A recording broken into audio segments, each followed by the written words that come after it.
कल्पना कीजिए एक ऐसे भारत का जहां आसमान हरा था, हवा में ऑक्सीजन का खजाना था, लेकिन जंगल गायब हो रहे हैं। हवा प्रदूषित हो रही है, नदियां सूख रही है, कोई नहीं जानता ये सिलसिला कब तक चलेगा।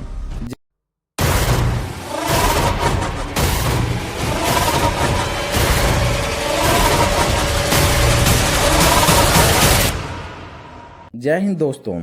आज़ादी के समय भारत में लगभग 22% क्षेत्रफल पर जंगल था और वर्तमान समय में यह 21.7% रह गया है। फिर भी हर रोज कहीं ना कहीं जंगल काटे जा रहे हैं। यह प्रॉब्लम हमारे देश की नहीं है, बल्कि पूरे वर्ल्ड की है।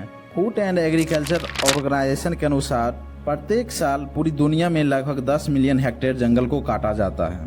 प्रत्येक 10 मिलियन हेक्टेयर जंगल कटने का मतलब है पूरी दुनिया में प्रत्येक मिनट में 19 हेक्टेयर जंगल की कटाई की जा रही है, जो कि लगभग 27 फुटबॉल मैदान के बराबर होती है। फूड एंड एग्रीकल्चर ऑर्गेनाइजेशन के अनुसार पूरी दुनिया में 1990 से 2020 तक लगभग 400 मिलियन हेक्टेयर जंगल को काटा जा चुका है। फूड एंड एग्रीकल्चर ऑर्गेनाइजेशन के ही अनुसार भारत में 2015 से 2020 तक लगभग 6,68,000 हेक्टेयर जंगल को काटा जा चुका है। नेशनल फॉरेस्ट पॉलिसी के अनुसार जहां पर आप रहते हैं वहां पर कम से कम 33% एरिया पर जंगल होना चाहिए। कभी सोचा है आपके आसपास सभी पेड़ पौधों को काट दिया जाए तो क्या होगा?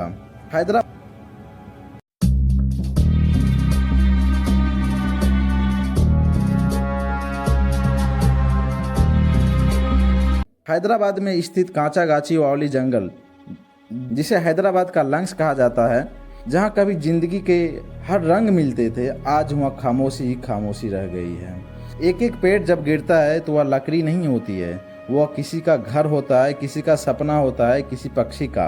उस चिड़िया ने क्या गलती की? उसने तो सिर्फ जीवन चाहा था। कभी कभी सच हमारे सामने होती है लेकिन हम उसे देख नहीं पाते हैं। यही चीज़ जंगल के साथ हो रही है।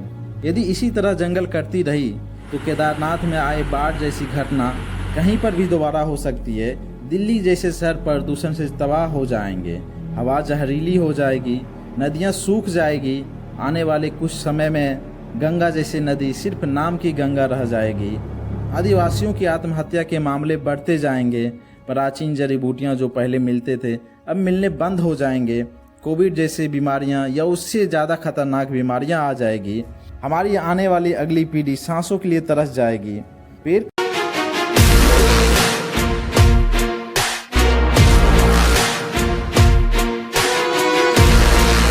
हम सभी दूध तो खाते हैं, उसकी शुद्धता इलेक्ट्रोमीटर से माप लेते हैं, लेकिन जहाँ पर हम रहते हैं, जहाँ प्रत्येक घंटे, प्रत्येक मिनट, प्रत्येक सेकंड सांस लेते हैं, जिस पर पूरी जिंदगी टिकी हुई है, हमें उस वायु की गुणवत्ता के बारे में नहीं पता होती है।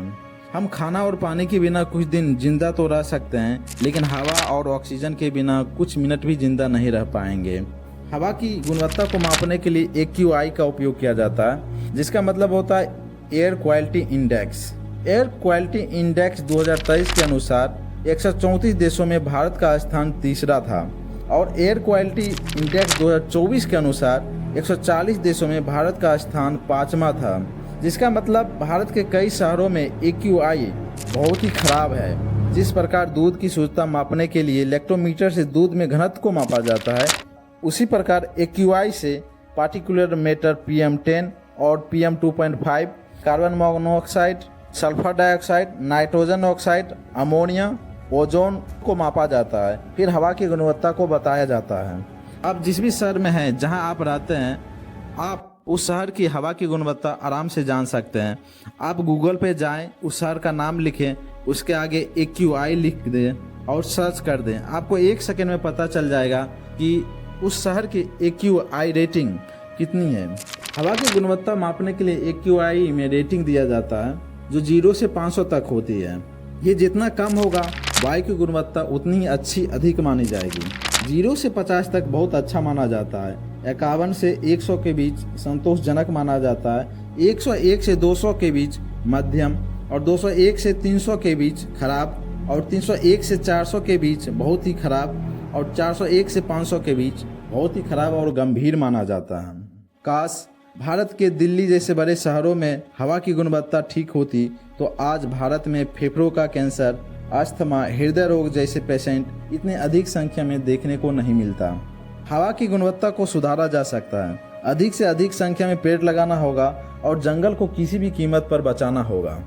यदि जंगल को बचाना है तो हमें सिर्फ सरकार पर निर्भर नहीं रहना होगा, हमें भी कुछ करना होगा, क्योंकि ये लड़ाई सिर्फ सरकार की नहीं है, ये लड़ाई हमारी है, हमारी सांसों की लड़ाई है। सवाल उठता है, जंगल को बचाने के लिए हम क्या कर सकते हैं?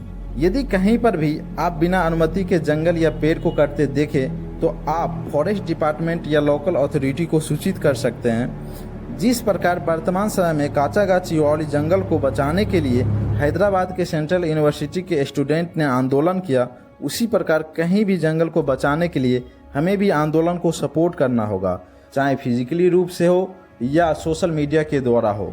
जंगल सिर्फ पेड़ नहीं होती है, ये पूरी दुनिया होती है हमारी सांसों की। हमें सरकार की नीति और योजनाओं को सपोर्ट करना होगा, तभी सरकार कुछ कर पाएगी। जैसे वन संरक्षण अधिनियम 1980, यह कानून वन भूमि को इलीगल रूप से उपयोग करने पर रोक लगाती है। राष्ट्रीय वन नीति 1988, इस नीति का उद्देश्य वन क्षेत्र को बढ़ाकर 33% करना है। महात्मा गांधी राष्ट्रीय ग्रामीण रोजगार गारंटी योजना, इसके तहत वृक्षारोपण और जल संरक्षण जैसे कार्य किए जाते हैं और लोगों को रोजगार दिए जाते हैं। संयुक्त वन प्रबंधन 1990, इसमें स्थानीय समुदायों और वन विभागों को मिलाकर जंगलों का संरक्षण किया जाता है, जिसमें 50,000 से अधिक JFM समितियां पूरी देश भर में काम कर रही है। ये वीडियो सिर्फ जानकारी के लिए नहीं है, यह एक चेतावनी है। इसे शेयर करें, लोगों को जागरूक करें। वीडियो पसंद आए तो वीडियो को लाइक करें और कमेंट जरूर करें और साथ में सब्सक्राइब करें। हम और हमारा फैमिली आपके सपनों को सपोर्ट करता है।